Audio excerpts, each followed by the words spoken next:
Өнөөдрийн 13 дугаар зэхцэл бид генератив алгоритмууд буюу өгдөл үүсгэлч алгоритмуудын тухай дэлгэрэнгүй үзэх болно. Энэхүү зэхцийн агуулгыг танилцуулбал бид дүрслэлийн синтез болон дүрслэлийн шинжилгээний үндсэн ялгаанаас хичээлийг эхэлнэ. Үүний дараа өндөр хэмжээст үгжийн тархалтыг загварчилдаг гүн генератив загваруудын тухай үзэж гүн сүлжээ нүгдлийг давхар бүрт хэрхэн өөр төлөвлөлд хувиргадаг болохыг тайлбарлана. Мөн вариац бүхий автоэнкодер болон генератив адверсариал сүлжээ буюу ГАН-ы ажиллах зарчим тэтгэврийн давуу болон сул талуудыг нарийчлан харьцуулан үзэх болно. Хичээлийн төгсгөлд семантик сегментчил зэрэг структур урьдчилсан таамаглалын асуудлуудыг хөндөж эдгээр загварууд практик дээр хэрхэн хэрэгждгийг судална. Синтезийн хэсэгт бид вариац бүхий автоэнкодер болон генератив адверсариал сүлжээ буюу ГАН гэсэн хоёр үндсэн архитектурыг онцлон авч үзнэ. Эдгээр загварууд нь Гауссын шуугианаас шин дүрс үүсгэх чадвартай бөгөөд структурд урьдчилсан таамаглалын тусламжтайгаар нэг зургаас нөгөө зураг руу хөрвүүлдэг хийх боломжийг бидэнд олгодог. Түүнчлэн бид доны хоорондын зураглал хийх аргуудын талаар ярилцах бөгөөд үүнд тосолсон бус өгдлөөр доны хооронд орчуулга хийдэг cycle GAN зэрэг дэвшлэт загварууд багтана. Ийм төрлийн технологиудыг уран зургийн загвар хувиргах эсвэл энергийн оншилгооны EMR зургийг CT зураг руу хөрвүүлэх зэрэг шинжлэх ухааны чухал салбаруудад өргөнөөр ашиглаж байна. Одоо бүгдээрээ шинжилгээ буюу анализ хийх үйл явцыг илүү нарийвчлан авч үзье. Компьютер вишн буюу дүрслэлийн салбарт анализ хийх гэдэг нь оролт болгон өгсөн хэцэг өгдөл буюу зургийн ангилагч алгоритмд оруулж түүний үр дүнд ашигыг гарган авахыг хэлнэ. Жишээлбэл энд харагдаж буй носны зургийг хэцэг оролт гэж үзвэл ангилагч нь тухайн зургийн шин чанаруудыг шинжилгээд нугас гэсэн экселон шашхыг гаргаж ирж байна. Энэ нь өгдлийг хийсвэр төлөвлөлд хөрвүүлэх суралцах үйл явцын анхаарч хэлбэр юм. Шинжилгээний үйл явц нь зөвхөн ганц үгээр илэрлэгдэх шашаараар хязгаардахгүй илүү нарийн бүтцтэй байж болдог. Үүний нэг жишээ бол image captioning буюу зурагт тайлбар өгөх загвар юм. Энэ тохиолдолд эцэг өгдөл буюу оролт зураг хിവэрэ байгаа боловч экселон үр дүн нь голын иргэдээр зогшиж буй том нугас гэх мэтээр тухайн зургийн агуулгыг дэлгэрэнгүй өгүүлбэрээр тайлбарлаж байна. Энэ нь алгоритм дүрслэлийн утга санааг илүү үнцгий төвшөнд шинжилж байгааг харуулдаг. Шинжилгээний энэхүү логикийн зөвхөн зурагт бас байгалийн хэл боловсруулалтын салбарт ч өргөн ашиглагддаг. Жишээлбэл сэтгэл хөдлөлийг ангилагч алгоритмын хувьд эцэг өгдөл нь тодорхой нэгэн өгүүлбэр байх ба алгоритм түүнийг шинжилээд эерэг эсвэл сүр гэсэн экселон утгыг гаргадаг. Слайд дээр харагдаж буй усан дээгүүрийг оюунсаг харан зогсох нугас гэсэн өгүүлбэрний хэзэг оролт болж алгоритмаас эерэг гэсэн экселон сэтгэлийн үнэлгээ гарган авч байна. Бид шинжилгээний хэсгийг нэгтгэхэд харуул хэцэг өгдөл буюу өндөр хэмжээст бодит өгдлөөс экселон шошго буюу хийсвэр мэдээллийг ялган авах үйл явцыг анализ гэж нэрлэж байна. Энэхүү зураглал нь бидэнд дараагийн үзэх синтез буюу үүсгэх үйл явцыг ойлгоход чухал сур болно. Анализ нь өгдлийг ойлгох, түүний дотоод мэдээллийг төлөөлөл болгон сурахад шийдэгддэг. Одоо харин энэ хичээлийн гол сэдэв болох синтез буюу өгдөл үүсгэх үйл явц руу шилжиж, синтез нь шинжилгээний яг эсрэг үйлдэл юм. Энд дэд экселон шашго буюу нугас гэсэн утгыг генератор буюу үүсгэж алгоритмд оролт болгон өгдөг. Генератор нь өөртөө сурсан мэдээлэлтэй толгуурна. Тухайн шашгуун тохирсон хэцэг өгдөл буюу нугасны бодит мэд зургийг шинээр бүтээж байна. Энэ бол өгдөл үүсгэж алгоритмын хамгийн гахалтай чадвар юм. Үүнтэй адил зарчмаар бид өөр төрлийн зургийг ч үүсгэж болно. Хэрэг бид генератор заагас гэсэн экселон утгыг өгвөл тэрээр өмнө суралцсан өгдлийн тархалттай үндэслэн шин заагсны хэцэг дүрсийг синтезлэн гаргаж ирнэ. Гүн генератив загварууд нь өндөр хэмжээст өгдлийн тархалтыг загварчилж чаддаг учраас энэхүү өгөгдсөн шошгонд нийцэх бодит мэд дүрсийг Гауссын шуугианаас ч үүсгэх боломжтой болдог. Синтез нь зөвхөн үгэн шошоолоос зураг үүсгэхээр хязгаарлагдахгүй. Мэдээллийн орчуулга буюу data transfer нь нэг төрлийн өгдлийг өөр төрөлд хөрвүүлэх үйл явц юм. Слайд дээр хэрэглэгчийн зурсан энгийн бүдүүрч зураас буюу скетчи орчуулагч алгоритм ашиглан бодит загсны гэрэл зураг болгон хувиргаж байгааг харж байна. Энэ нь оролт өгдлийн бүтцийг хадгалж түүнийг илүү нарийвчилсан өөр домайны өгдөл рүү шилжүүлж буй хэрэг юм. Энэхүү орчуулгын үйл явцад генератор буюу үүсгэж сүлжээ гол өөрийг үзтгдэг. Хэрэглэгчийн зурсан скетчинг генераторын оролт болж Алгоритм тухайн бүтцийг сурсан мэдлэгтэйгээ ослуулан бодит фото зураг болгон синтезлэн гаргаж байна. Энэ нь структурт урьдчилсан таамаглалын нэг жишээ бөгөөд генератив адверсариал сүлжээ буюу GAN зэрэг архитектуруудыг ашиглан ийм төрлийн өндөр чанартай хувиргалтуудыг хийх боломжтой байдаг. Бидний гол сонирхож буй зүйл бол Xylon шошго өгөгдсөн нөхцөлд бодит өгөгдөл буюу дүрс үүсэх магадлалын тархалтыг олж тогтоох явдал юм. Энэхүү өгөгдөл нь маш өндөр хэмжээстэй нарийн бүтцтэй байдаг учраас түүнийг загварчлан хиймэл оюуханы салбарын томоохон сорил болдог. Гүн генератив загварууд нь яг энэхүү өндөр хэмжээст өгөгдлийн тархалтыг сурч авснаар бодит мэд шинэ өгөгдлийг синтезлэх боломжийг бүрдүүлдэг. Слайдад үн сүлжээний дотоод ажиллагааг дүрслэн харууллаа. Үн сүлжээ нь үгчийн цэгүүдийг орон зайд хувиргаж давхар бүрт өөр төлөөлөлд шилжүүлдэг сонгоц юм. Энэхүү зурагт дээр бодит өгөгдөл буюу дата хэсгээс эхлэн дээшлэх тусам сүлжээний давхаргууд өгөгдлийг олон бүр хийсвэрлэж хамгийн дээд хэсэгт эмбитийн буюу хийсвэр дүрслэлийг гарган авч байгааг харж болно. Энэ нь өгөгдлийг давхарг бүрт өөр төлөөлөлд хувиргаадад гүн сүлжээний үндсэн шин чанарыг илтгэж байгаа хэрэг юм. Слайд нэр бид энэхүү хувиргалтыг эсрэг чиглэлээс нь харж байна. Хэрв бид хийсвэр орон зай буюу эмбедингээс эхлэн доошоо чиглвэл энэ нь бодит өгөгдлийг үүсгэх буюу генератив үйл явц болох юм. Гүн сүлжээний давхаргууд нь хийсвэр мэдээллийг бодит өгөгдлийн цэгүүд рүү буцаа хөрвүүлэх замаар шин дүрсүүдийг бүтээж чадна. Энэхүү гүн сүлжээний өгөгдлийг хоёр чиглэлд хувиргах чадвартай маш хүчлэг хэрэгсэл гэдгийг бид ойлгож авлаа. Төлөөлөл суралцах буюу анализ хийх үйл явц нь бодит өгөгдлийг хийсвэр дүрслэл газрын зураглахыг хэлдэг бол бүрдүүлэх загварчлал буюу синтез нь хийсвэр дүрслэлийг бодит өгөгдөл рүү буцаан газрын зураглах үйл явц юм. Зураг дээрх соммууд нь эдгээр хоёр чиглэлийг тодорхой харуулж байна. Анализ нь өгөгдлийг дээш нь хийсвэрлүүлдэг, харин синтез нь хийсвэр мэдээллийг доош нь бодит дүрс болгон буулгадаг. Эдгээр хоёр ойлголтыг үнзээ судалснаар бид генератив алгоритмуудын мөн чанарыг бүрэн ойлгох боломжтой болох юм. Слайд дээр бид генератив загварууд юу хийж чадах вэ гэдгийг нэгтгэнд өгнөж байна. Шинжлэх ухааны үүднээс авч үзвэл генератив загварууд буюу өгөгдлийн магадлалын тархалтыг олж тогтоох нь дөнгөлт гаргах буюу инференс хийх үйл явцын хамгийн чухал бүрэн дүр зураг бөгөөд бусад бүх асуудал үүний өрдөө нэг тусгай тохиолдол юм гэж хэлж болно. Бид өгөгдлийн тархалтыг бүрэн загварчилж чадвал маш олон төрлийн нарийн төгтөө үйлдэлүүдийг үүсгэхийг сууртай болдог. Үүний эхний үндсэн чадвар бол дүрслийн синтез буюу зургийг шинээр үүсгэх болон хувиргах ажиллагаа юм. Гүн генератив загварууд нь өндөр хэмжээст өгөгдлийн тархалтыг маш нарийн загварчилж чаддаг учраас Гауссын шугамнаас ч бодит мэд дүрсийг шинээр бүтээх чадвартай байдаг. Хоёрдугаар төлөөлөл суралцах буюу өгөгдлийг хийсвэр дүрслэлд хөрвүүлэх үйл явц багтана. Гүн сүлжээний өгөгдлийг давхарга бүртээ өөр төлөөлөлд хувиргах замаар тухайн өгөгдлийн мөн чанарыг хийсвэр орон зайд сурч авдаг онцлогтой.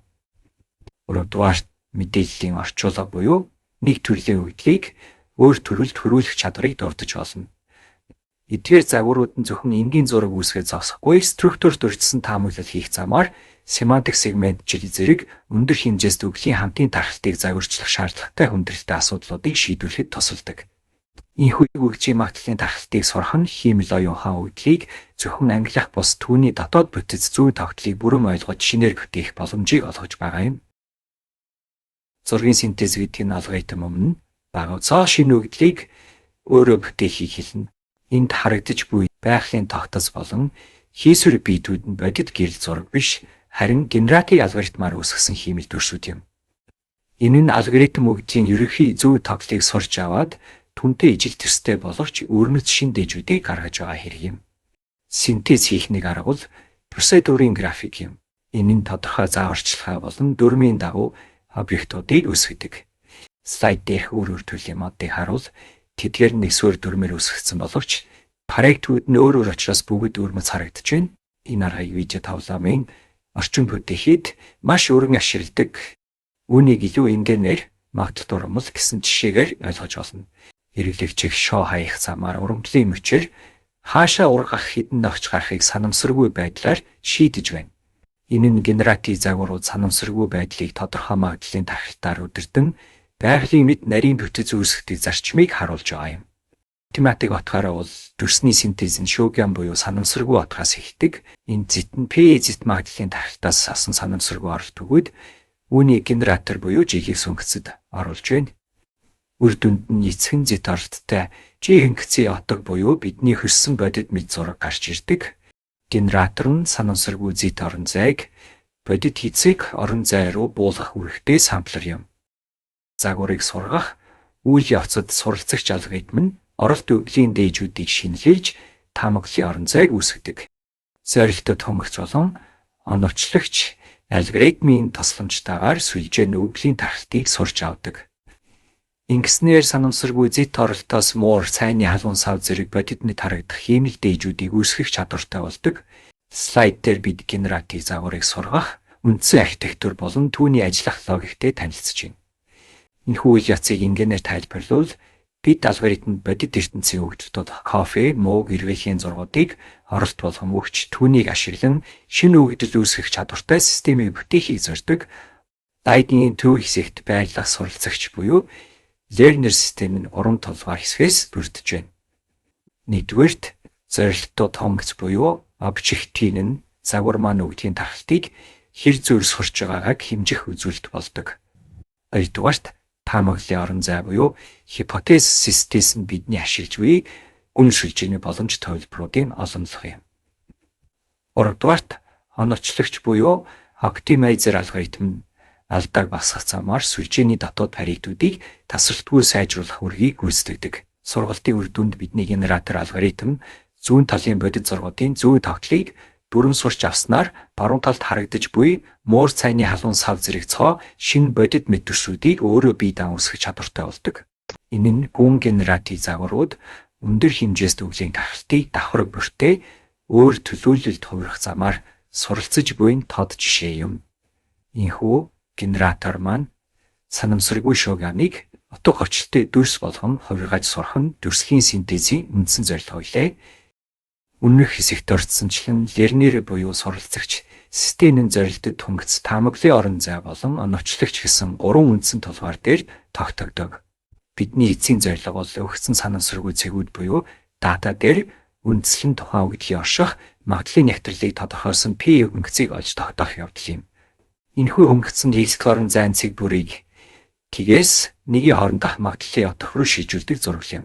Генератив загварчлалын үед бид өгнөхийн тархалтыг ихэвчлэн гауссын буюу хэвийн хуваарлалтай байна гэж таамагдуулдаг бөгөөд энэ нь гүн сүлжээгээр дамжуулан шуугианыг бодит өгөгдлөөр хөрвүүлэх суурь болдог. Гэвч бодит байдал дээр зарим дэвшигтэд загварууд нь шууд магадлалын отохыг бус харин хэмжээгүй эрчим хүчний хөнгөцүүдийг гаргаж өгдөг онцлогтой. Үүнийг эрчим хүчинд суурилсан загварчлал гэж нэрлэдэг бөгөөд энэ нь өндөр хэмжээст өгдөхийн маш нарийн төвтэй бүтцийг илүү уян хатан байдлаар илэрхийлэх боломжийг олгодог юм. Слайдын баруун талд харагдаж буй цэнхэр муруу шугам нь бидний сурч авсан магадлалын нэвтрэл бөгөөд энэ нь өгдөл хаана илүү тогтворон буюу оших магадлал өндөр хаана шингэн байгааг тодорхой харуулж байна. Гүн генератив загварууд нь энэхүү тархалтыг давхар бүрт өөр төлөөлөлд хувирах замаар суралцдаг бөгөөд ингэснээр бид тухайн тархалтаас шин дээжүүд авах буюу өгдөл үүсгэх боломжтой болдог билээ. Энэхүү нэвтрэлийг олж тогтоох нь инференс буюу дүгнэлт гаргах үйл явцын хамгийн чухал хэсэг бөгөөд бусад бүх асуудал үүний өрдөөнийг тусгай тохиолдол болдог юм. Энэхүү слайд дээр бид генератив загварчлалын хамгийн энгийн жишээ болох гауссын тархалтыг өгөл тохируулах кейс судлааг авч үзнэ. Зураг дээрх цэнхэр цэгүүд нь бидний бодит өгдөл бөгөөд цэнхэр муруу шугам нь тухайн өгдлийг хамгийн сайн дүрсэлж чадах гауссын тархалт юм. Бидний гол зорилго бол Макс магадлалын зарчмыг ашиглан өгдлийн тархалтын логарифм утгыг хамгийн их байлгах явдал бөгөөд үүний тулд гауссын хөнгөцийг тодорхойлж μ болон сигма гэсэн хоёр паритетийг олох хэрэгтэй болдог. Математик утгаараа бол дундаж отог буюу μ-ний төвлийн цэгүүдийн нийлбэрийг өглийн тоонд хуваасантай тэнцүү байдаг. Харин өгдлийн тархалтын хэлбэрийг тодорхойлж дисперс буюу сигма квадрат нь өгдлийн цэг бүрээс дундаж отгыг хасаад гарсан үр дүн квадрат зэрэг төвшүүлсэн отгуудын нийлбэрийг нийт өгдлийн тоонд хуваасантай тэнцүү юм.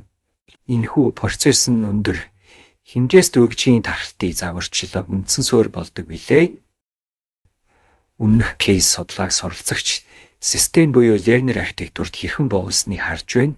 Энд зорилттой хонгоцсон өглийн бодит тархалтаас авсан их цэгүүдийн логарифм магадлалын хүлээгдэж буй утгыг хамгийн их байлгахад чиглэгдэж байна. Энэхүү зорилгыг бид макс магадлал гэж нэрлэдэг. Таамаглалын орон зай нь μ дундаж отог болон сигма стандарт хазаарт бүхийг авсан буюу хэвийн тархалтын функцээр тодорхойлогдно. Энэхүү функц нь эцэг үгдэл орших магадлалын нэгтрэлийг тодорхойлдог юм.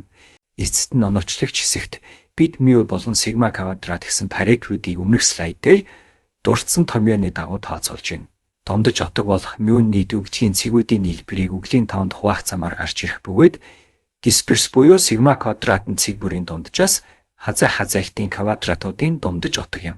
Энэхүү параметруудыг оновчтой тогтоосноор бид хэцүү орон зайн цэг бүрт тгээс нэгийн хооронд отог хоноодог магадлалын навтралын загварыг тархан авдаг билээ. Энэхүү энгийн загвар нь цаашид үзэх гүн генератив загваруудын ажиллах үндсэн логикийг ойлгоход маш чухал юм. Слайд дээр бид гүн генератив загварыг сургах 2 дахь кейс судалгаатай танилцсан. Энэ удаад бид түүхийн үгдэл буюу датаг системд оруулж түүнээс магадлалын навтралын загварыг гарган авах үйл явцыг авч үзэж байна. Суралцах системийн зорилтод хөнгөц буюу обжектийн ихэвчлэн макс магадлалын зарчим дээр суурилдаг бөгөөд энэ нь өвлийн орших магадлалыг хамгийн их байлгахыг ирмэлцдэг гэсэн үг юм. Бидний таамаглалын орон зай өмнөх шиг энгийн гауссын хөнгөц биш, харин маш нарийн бүтцтэй гүн сүлжээ буюу DeepNet юм. Гүн сүлжээний үгдлийг давхар бүрт өөрөөр төлөөлөл товрох чадвартай байдаг тул өндөр хэмжээст үглийн тархалтыг маш нарийн загварчилж чаддаг давуу талтай. Эдгээр нарийн төвхтэй параметруудыг оновчтой болгохын тулд бид CGD буюу Stochastic Gradient Descent алгоритмыг оновчлагч болгон ашигладаг. Үр дүнд нь бид хэцүү орон зайн цэг бүрт тгээс нэгийн хооронд магадлалын отог оноодог навтралын функцийг гарган авч байна. Бид энэхүү сургалтын бүтцийг арай өөр өнцгөөс буюу самплер үүсгэх талаас нь дэлгэрүүлэн авч үзсэн. Энд бид самплер буюу G функцийг тодорхойлж байгаа бөгөөд энэ нь хийсвэр зэт орон зайнаас бодит хэцэг үглийн орон зай руу зураглал хийх үүрэгтэй юм. Тодруулбал бид эхлээд зэт отохыг түүний магадлалын тархалтаа санамсаргүйгээр сонгоовч дараа нь генератор буюу G функцэд оруулснаар шинэ хэцэг үгдэл буюу дүрсийг синтезлэн гаргадаг.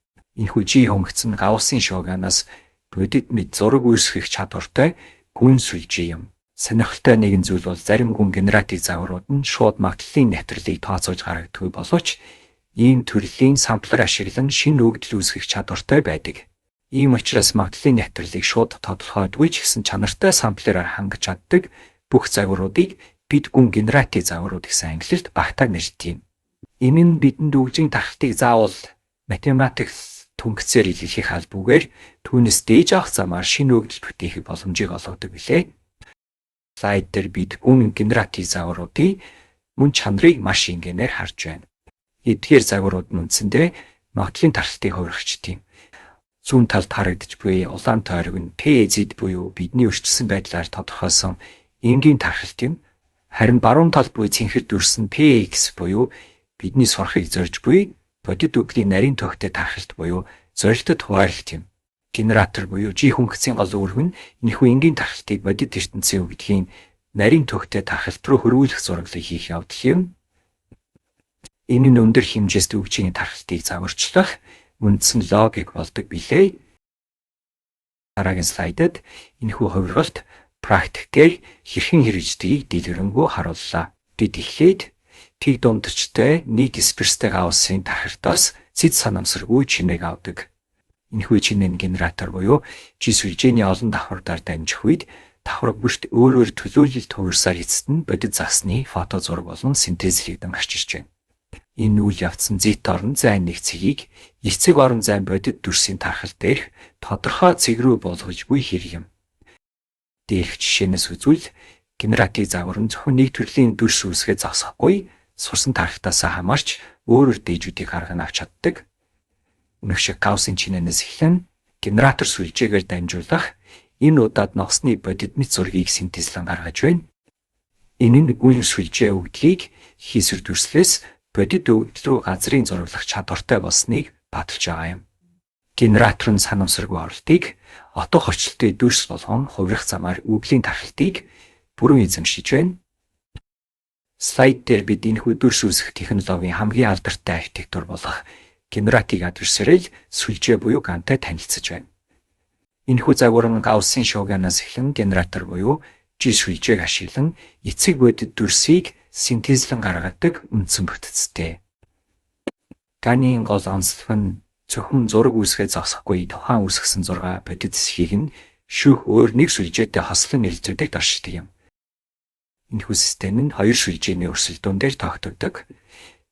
Нэгдүгээр нь J буюу генератор бөгөөд тэрээр санамсаргүй зэт оролтоос хуурамч дүрсийг синтезлэх замаар дискриминаторыг хуурахыг оролдог.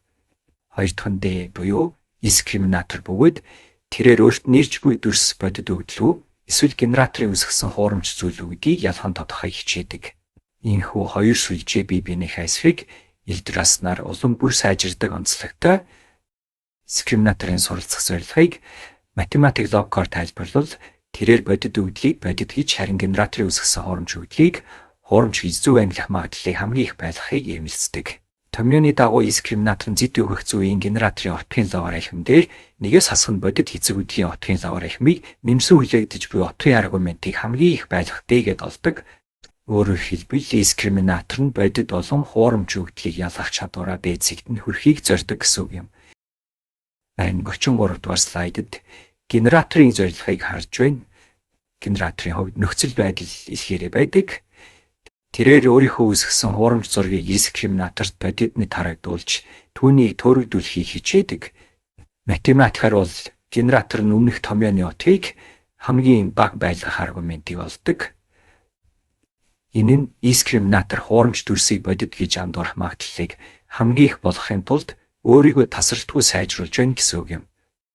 Сургалтыг нэгтгэн дүнгэл энэ нь генератор болон дискриминатор хоёрын хоорондох минимакс товлоо юм. Энэхүү хамтын зорилтод тумагцсан нэг талаас дискриминаторыг хамгийн сайн шүүгч байлгах буюу макс утгыг хаах, нөгөө талаас генераторыг дискриминаторыг хуурч чаддаг хамгийн сайн үүсгэж байлгах буюу min утгыг хаах зарчим дээр шүүрлэгдэг. Эдгээр хоёр сүлжээ үүсэлтэн суралцаар эцэст нь маш чанартай дүрсүүдийг синтезлэх чадвартай болдог билээ. Слайдад сургалтын практик арга барилыг харуулж байна. Дискриминатор болон генераторыг backpropagation буюу алдааг буцаан тархах алгоритмаар ээлжлэн сургадаг. Энэхүү давталтай үйл явцын үр дүнд генераторын үүсгэсэн өвлийн тархалт нь бодит өгдгийн тархалттай яг ижиж болох үед глобал хамгийн оновчтой буюу оптимал цэгт хүрдэг. Энэ үед дискриминатор нь бодит болон хуурамч дүрсийг ялгаж чадхаа болж генератор маань төгс төвлөлтөд зураг үүсгэж болон хувирдаг юм. Ийхүү GAN өгдөл үүсгэж алгоритмуудын дунд хамгийн өндөр чанартай үр дүн гаргадаг архитектур болон хөгжий. Слайд дээр бид GAN буюу Generative Adversarial сүлжээний онолын нэгэн чухал ангиллыг авч үзсэн. GAN-ууд бол шууд бас генератив загварууд юм. Энэ нь юу гэсэн үг вэ гэвэл бид өмнөх слайдуудад үзсэн нягтралын загварууд шиг өглийн PX модлийн тархалтыг заавал математик томьёогоор илэрхийлж нягтралыг нь тооцоолох албагүй гэсэн үг юм. Үүний оронд GAN нь өгдөл үүсгэх буюу дээж авах процессыг өөрөө загварчилдаг. Слайд дээрх схемээс харуул бидний үйл явц T дундэрчтэй нэг дисперстэй Гауссийн тархалтаас авсан зэт санамсаргүй шууганаас эхэлж байна. Энэхүү шууганы GAN буюу генератор сүлжээнд оролт болгон оруулснаар бид эцэг үеийн тархалтыг гаргаа авдаг. Математик утгаараа бол жиз төнгөцийн үр дүн нь бодит өгдгийн PX тархалтай яг ижив ах буюу жизд нь PUX тархалтаас авсан дээд шиг харагдахыг бид зорддог юм. Хэрэг GAN маань төгс төвлөрдөл суралцж өгдлийг хангалттай сайн илэрхийлэх чадвартай болсон бол түүний үүсгэсэн дээжүүд нь бодит өгдгийн тархалтын бодит жишээ болж харагдана. Ийхүү GAN нь магадлалын нягтралын утгыг шууд өгдөггүй боловч үүсгийн тархалтаас маш чанартай дээж буюу сампл авч чаддаг хүчийг систем учраас түүнийг шууд бус генератив загвар гэж нэрлэж байгаа юм. Энэхүү онцлог нь таныг бусад гүн генератив загваруудаас ялгаж төрслийн синтезийн салбарт маш өндөр үр дүн гаргах боломжийг олгодог билээ. Слайд дээр бид GAN загварын онолын суурь болсон нэгдүгээр теоремыг нарийгчлан авч үзэн. Энэхүү теорем нь хэрэв J-гээр тодорхойлогдсон генератор тогтмол байх үед түүний эсрэг ажиллах хамгийн оновчтой дискриминатор D-ийн утга ямар байхыг тодорхойлдог юм. Хамгийн оновчтой D-ийн утга нь бодит өгдгийн тархалтыг бодит өгдгийн болон генераторын үүсгэсэн өгдгийн тархалтын нийлбэрт хуваасантай тэнцүү байдаг. Үүнийг батлахын тулд бид V хөнгөц буюу товлоомын зорилтод хөнгөцийг шинжлэх шаардлагатай. Энэхүү хөнгөц нь эхний хэсэгтээ бодит өгдгийн тархалтыг логарифм D эцэг утгаар үржүүлсэн интеграл 2 дахь хэсэгтээ Санамсаргүй чинээний тархалтыг лаваарынхын нэгээс хасах нь X-терминатын үүсгэсэн үгдэл дээр хотгоор үржүүлсэн интегралийн нийлбэрээс бүрдэж байна. Ховсогчийг хөрвүүлэн тооцоолсноор бид энэхүү нийлбэрийг хэцэг орон зайн нэгдсэн интеграл хэлбэрт оруулж болдог. Математикийн ерөнхий логикоор бол А гэ лаваарынхын эпсилон оруулжүүлээд дээр нь B лаваарынхын нэгээс хасах нь эпсилоноор үржүүлсэн хөнгөцөн эпсилон нь А болон B-ийн нийлбэрт хуваасантай тэнцүү байх үед хамгийн их утгаа авдаг. Энэхүү зарчмыг ашиглан бид хамгийн оновчтой X-терминатор нь өгдөл бүрийн хувьд бодит байх магадлалын харьцааг тооцоолж байгааг харж болно. Энэ нь Ган загварын сургалтын үед X-терминатор хэрхэн төгсрөгч болж хөгждөгийг математикаар баталж байгаа хэрэг юм. Слайд дээр бид загварын сургалтын эцсийн зорилго болох глобал хамгийн оновчтой цэгийг математик аргаар батлан харуулж байна. Бидний гол дүгнэлт бол генераторын үүсгэсэн үглийн тархалт буюу P-ийн бодит үглийн тархалт буюу P дататай яг ижиж болох үед GA-ны зорилтод хөнгөцөх глобал дахины цор ганц хамгийн бага утгатай хүрдэг явдал юм. Энэ нь загвар үгдлийг сурч дуусах үед үрэх ёстой хамгийн дээд үр дүн буюу онлын хувьд генератор болон дискриминатор хоёрын өрсөлдөөн хаан зогсохыг тодорхойлж байгаа юм. Үүний баталгааг авч үзвэл генераторын зардлын хөнгөц буюу CEG-г бодит үгдлийн тархалт болон генераторын үүсгэсэн үгдлийн тархалт нэхлээр хэлэгдэж буй утгын нийлбэр хэлбэрээр бичиж болно. Өмнөх слайд дээр гаргаж авсан хамгийн оновчтой X-терминаторын утгыг энэхүү томьёонд орлуулан тавихад бидний зардлын хөнгөцөн K хэл дээр хэрэгэнц буюу мэдээллийн ялгаатай байдлыг илэрхийлсэн 2 гишүүн болон хасах лаваарынхын 4 гэсэн тогтмол логикийн нийлбэр болон хувирдаг. K хэл дээр хэрэгэнц нь 2 магадлалын тархалт хоорондоо хэр зөрүүтэй байгааг хэмжиж математик аргачлал бөгөөд төлөөлөл суралцах үйл явцад маш чухал үүрэгтэй байдаг. Цаашилбал энэхүү илэрхийллийг Jensen шаналууны дайваргэнц буюу JST ашиглан хураангуйлбал C-ийн хасах лавар ихэн 4 дээр нэмэх нь 2 үржих нь Jensen шаналууны дайваргэнцтэй тэнцүү болж байна. Jensen шаналууны дайваргэнц нь ямагт тгээс их буюу тэнцүү утга авдаг магадлалын хэмжүүр бөгөөд зөвхөн 2 тархалт яг ижил байх үед л тэг утгатай болдог онцлог шин чанартай. Энэхүү сургалтын явц нь үндсэндээ бодит болон зохиомл үгдгийн тархалтын хоорондох энэхүү JST зайг баасгах үйл явц юм. Эндээс харахад генератор маань бодит үгжийн тархалтыг төгсвөрч P-ийн P дататай тэнцүү болох үед JST-ийг болж зардлын сонгоц хамгийн бага утгатай хүрч байна. Энэ нь загвар сургалтын явцад яг юунд тэмүүлж байгааг математик талаас нь батж буй хэрэг бөгөөд өөрөөр хэлбэл GA-ны үгдгийн тархалтыг сурахдаа Jensen шаналууны дайваргэнцийг хамгийн бага болгох замаар бодит ертөнцийн зүүн тоглыг өөртөө шингээдэг билээ. Ийм оновчтой цэгт хүрсэн тохиолдолд X-терминатор нь бодит болон хуурамч дүрсийг ялгах боломжгүй болж магадлал нь 50% буюу тэг бүхэл 10.5 дээр тоогдог байна. Слайд дээр бид Ган архитектурын хүчлийн нэгэн өргөл болсон Big Gан загварын үр дүнгуудыг харж байна. 2018 онд Brock болон түүний багийнхны танилцуулсан энэхүү загвар нь дүрслийн синтезийн чанарыг цоо шин төвшөнд гаргасан юм. Слайд дээр харагдаж буй нохоо байгалийн дотоц ирвэхэ болон бүргэрийн зургуудыг анхааралтай ажиглуул тэдгээр нь бодит гэл зургаас бараг ялгагдахаагүй маш өндөр нарийгчтай байгааг анзаарч болно. Энэ нь гүн генератив загварууд өндөр хэмжээст үглийн тархалтыг маш нарийн сурч чаддгийг баталж байгаа бөгөөд техникийн тэмдэглэлд орсончлон Big Gан зэрэг сайжруулсан архитектурууд нь дүрс үсгүүл явцыг болон бодит болгож байна. Слайдд GNA-г суралцагч систем буюу Lerner загварт хэрхэн буулгахыг харууллаа.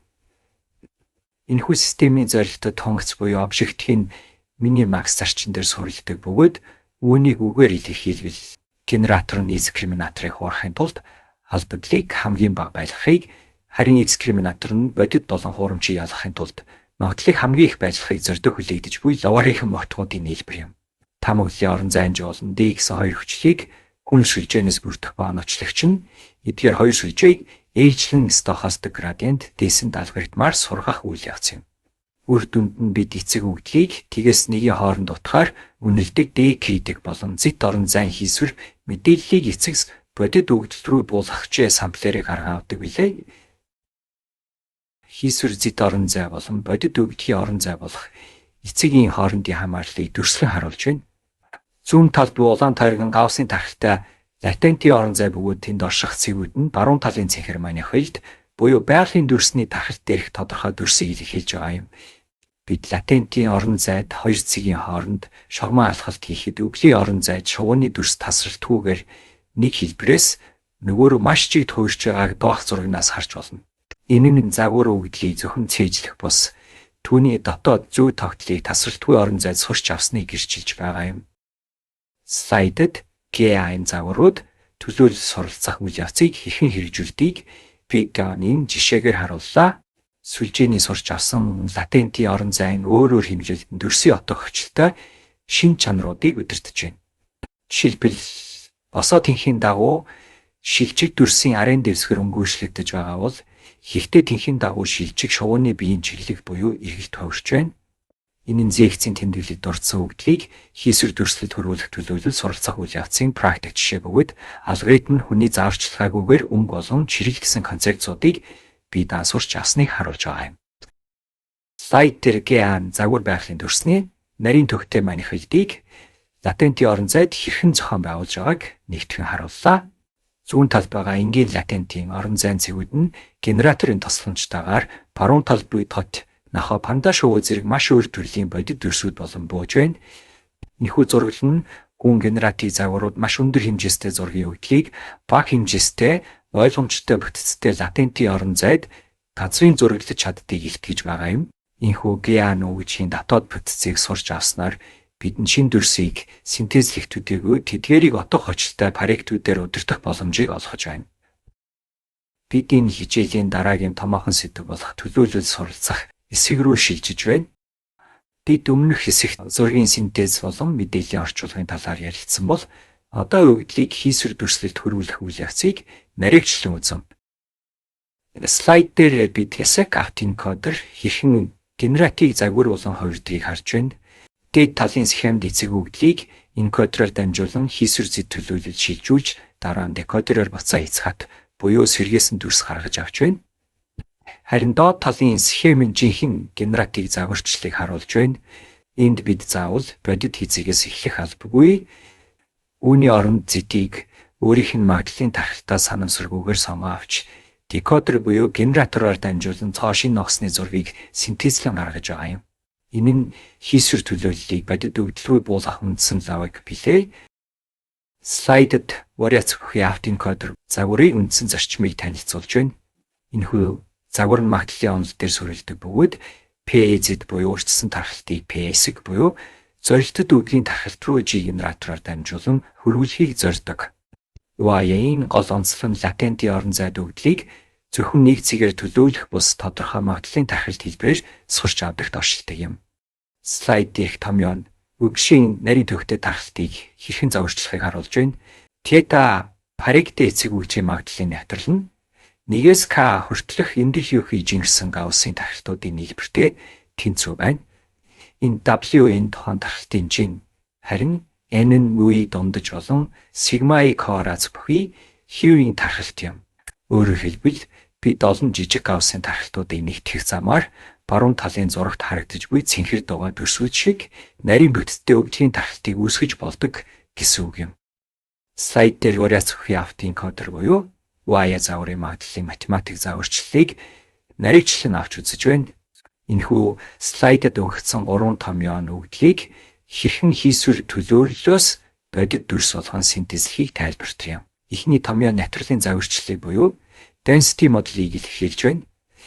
Тета паригтэй эцэг өгдөл орших магадлалын натурлан зэд латент товсгож өгсөн үеийн эцсийн нөхцөлт магадлалыг зэдийн өөрийнх нь магадлалаар өржүүлж бүх боломжит зэд орон зайгаар интегралчилсан утгатай тэнцвэ юм. Энэхүү интеграл нь тухайн дүрсийг бүтээж болох бүх төрлийн далд шин чанаруудыг буюу латент товсгогчдыг нэгтгэн дүгнэж бодит өгдлийн тархалтыг бүхэлдэн загварчлах зорилготой. 2 дахь томьёо нь генератор сүлжээ буюу декодер хэрхэн ажиллахыг тодорхойлсон байна. Зэд латент товсгож өгсөн үеийн эцсийн нөхцөлт магадлал нь генератор сүлжээний гаргаж буй тета парагиттэй мю зэд дундаж болон тета парагиттэй сигма зэд стандарт хазаалт бүхийг авсан буюу Хьюийн тархалтай байна гэж үздэг. Энэ нь манай гүн сүлжээ зөвхөн ганц утга гарах бус харин өгдийн тархалтыг тодорхойлж паритүүдийг сурч байгааг харуулж буй хэрэг юм. 3 дахь томьёо нь симплийн буюу шинээр дүрс үүсгэх үйл явцыг тайлбарлаж байна. Үүсгэж буй эцэг өгдөл нь генератор сүлжээний тооцоосон дундаж отог дээр стандарт хазаалтыг Гауссын шуугианаар буюу эпсилоноор үржүүлсэн утгыг нэмсэнтэй тэнцүү байна.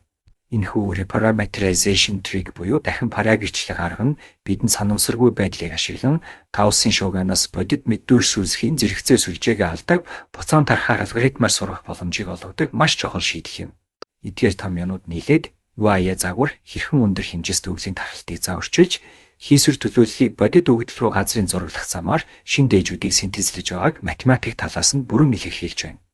Ийхүү гүн сүлжээний өгдлийг давхар бүрт өөр төлөөлөл товгорох замаар протеч үйлдэлүүдийг үүсгэх чадвартай болдог билээ. Slide.ya-ийг Lerner системд буулгая. Зорилтод хонгоцсон бодит өгөгдлийн тархалтаас авсан эцэг цэвүүдийн магадлалын логарифмын хүлээгдэж буй утгыг theta парагийн хувьд хамгийн их байлгахад шийддэг. Памуглын орон зай нь өмнөх слайдд үзсэн зэт орон зайгаар интегрлжсэн магадлалын навтралын хөнгөц болно. Дахин парагичлаг аргаар тодорхойлогдсон эзэгний утгаас бүрдэж байна. Энэхүү процесс нь алгоритмд өгчийн дотоод зүүн тогтлыг магадлалын үүднээс сурах боломжийг олгодог. Слайдууд дээр яагаад бид интеграл ашиглах ёстойг тайлбарлаж байна. Бид загвараа сайжруулахын тулд өглийн цэг бүрт оноо өгөх хэрэгтэй болдог. Математик утгаараа эзэн навтрал нь зэдийн 1-р хувилбар өгөгдсөн үеийн магадлал дээр нэмхэн зэдийн 2-р хувилбар өгөгдсөн үеийн магадлал гэх мэтээр бүх боломжит зэдүүдийн нийлбэрээр ихэлэгдэнэ. Хэрэв бид зөвхөн 100 хэдэн зэдийг авбал магадлал маань тэгрүү төхөж загвар маань өгдлийг зүйдэрсэж чадахгүй. Тийм учраас бүх боломжит зэдүүдийг хамрахын тулд бид интеграл ашигладаг юм. Бид генератив загваруудын хамгийн чухал хэсэг болох латентийн орон зайгаас өглийн орон зай руу хийх зураглалыг тайлбарлаж байна. Зүүн талд харагдаж буй улбар шар өнгийн тойрог буюу пейзэд нь бидний өрчилсөн байдлаар тодорхойлсон латентийн орон зай юм. Энэхүү орон зайд байгаа цэг бүр нь үгжийн дотоод мөн чанарыг агуулсан хийсвэр төлөвлөл бөгөөд бид эдгээр цэгүүдийг ашиглан баруун талд байгаа тасархай зураасаар хүрээлэгдсэн байгалийн дүрсний манихолд буюу бодит үгдийн орон зай руу зураглал хийдэг. Математик утгаараа theta паригтэй эзэг үгдэл орших магадлалын навтрал нь бүх боломжит зэд латен товсгочийн хувьд зэд өгөгдсөн үеийн нэгцийн нөхцөлд магадлалыг зэдийн өөрийнх нь магадлалаар өржүүлж зэд орон зайгаар интегрлжсэн утгатай тэнцүү байна. Зураг дээрх сомнуудаас харуул ихэнх зэдийн хувьд тухайн эцэг үгдлийг үүсгэх магадлал нь тэгрүү тохиж байгаа учраас тэдгээрийн нийлбэрт оруулах хувь нэмийг нь маш бага буюу тэгтэй ойролцоо байна. Зөвхөн зэдийн 3-р хувилбар шиг бодит үгдлийн манихал дээр оновчтой бууж буй цэгүүдэл магадлалын утгад олох нөлөөг үзүүлж байгааг томьёоны доод хэсэгт харуулсан байна. Энэхүү хүн тооцооллыг хэрхэн хөнгөвчлөх маш сонирхолтой шийдлийг санал болгож байна. Хэрэв бид тухайн эцэг үгдлийг үүсгэж чадах хамгийн оновчтой зэт одоо буюу латент төлөвлөлийг мэддэг байсан бол бидэнд тэрхүү хүнд нарийн интегралыг бүх орон зайгаар бодох шаардлагагүй болох байсан юм.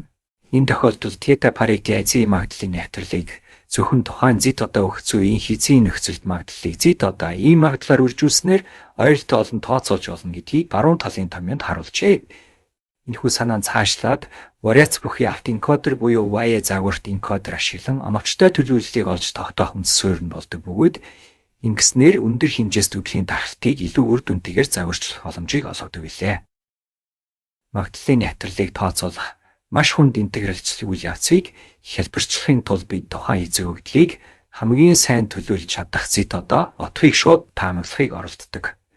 Энэхүү зэт одоо нь эзэг өгдөл дээрх энкодерийн хонгоцын утгатай тэнцүү байна гэж үзэх нь бидэнд хязгааргүй олон боломж төлөвлөлийг нэг бүрчлэн тооцоолох шаардлагагүй болгодог давуу талтай юм. Тасралтгүй математикийн онол болгон магадлалын навтралын загварчлал бодит байдал дээр үр дүнтэй ажиллахын тулд зэт одоо буюу бидний хайж буй оновчтой хийсвэр төлөвлөл нь зөвхөн нэг тогтмол цэг байх ёсгүй. Үүний оронд зэт одоо нь эзэг өгдөл өгсөн энкодерийн хөнгөцөөс хамаарсан магадлалын тархалтай ах шаардлагатай бөгөөд бид үүнийг ихэвчлэн Гауссын буюу хэвийн тархалтай байна гэж тогтоодог. Гэвч бид тайлбарыг энгийн болгохын тулд энэхүү төлөвлөлийг детерминистик буюу эзэг оролтоос шууд хамаарсан ганцхан тогтмол утга гарч ирдэг гэж буруугаар үзэж байна. Хэрэв бид үүнийг зөвхөн нэг цэг гэж үзвэл латентийн орон зайд тасралтгүй шин чанар алдагдаж загвар маань шинэ өгдөл үүсгэх буюу самплинг хийх үед бодит бас үр дүн гаргах эсэлтэй байдаг. Тиймээс жинхэнэ гүн генератив загварчлалд бид энкодерыг зөвхөн нэг цэг гаргадаг хөнгөцөөс харин тухайн өглийн орших магадлалын мужийг тодорхойлдог Гауссын тархалтын паритуудыг гаргадаг систем болгон ашиглах ёстой гэдгийг энэхүү тэмдэглэл сануулж байгаа юм. Энэхүү шилжилтийг хийснээр бидний загвар Гауссын шуугианаас бодит мэд дүрс үүсгэх математик чадвартай болдог билээ.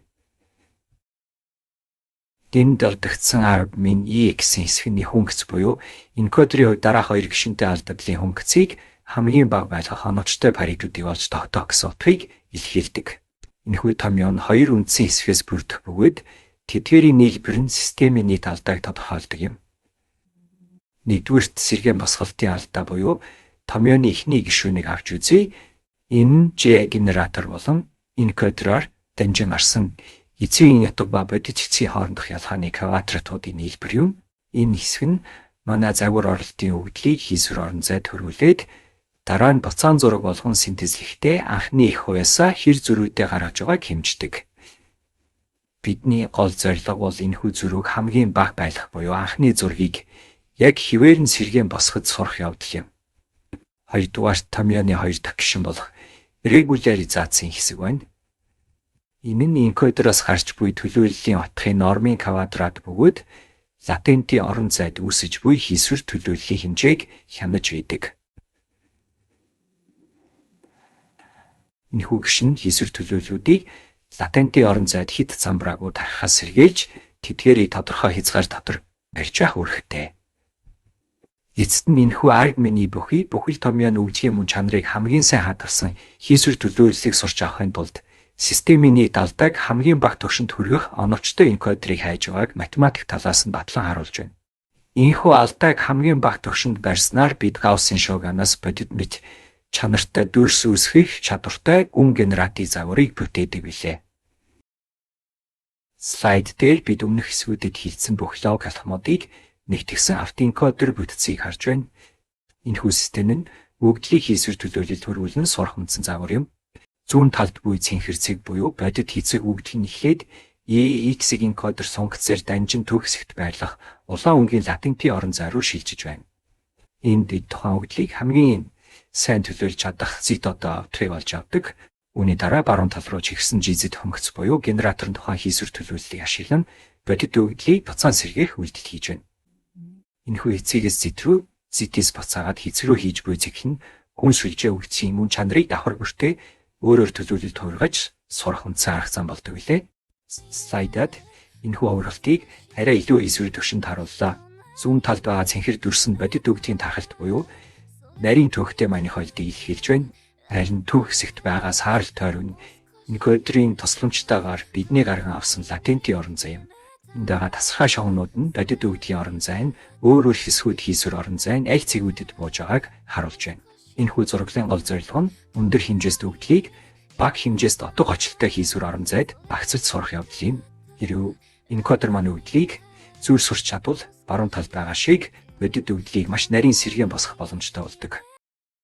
Слайд дээр бид автоэнкодерийн сургалтыг илүү тогтвортой болгох нэгэн сонирхолтой шийдлийг харж байна. Энд латентийн орон зайд эпсилон буюу санамсаргүй шуугианыг нэмж оруулсан байна. Дор байрлах алдаглалын хөнгөцийг тайлбарлавал бид G болон E гэсэн хоёр сүлжээний хувьд дараах хоёр гишүүний нийлбэрийн хүлээгдэж буй утгыг хамгийн бага байлгах паритуудыг хайж байна. Эхний нь энкодерийн гаргасан шуугиантай төлөвлөлийг генератороор дамжуулан сэргээхэд гарч буй дүрсийн бодит эцгээс ялгаадах ялгааны квадратуудын нийлбэр юм. Хоёр дахь нь энкодерийн гаргасан төлөвлөлийн утгын нормын квадрат буюу регуляризацийн хэсэг юм. Энэхүү арга нь загварыг зөвхөн цээжлэх бос харин өгдлийн дотоод зүй тогтлыг илүү уян хатан байдлаар сурахад тусалдаг.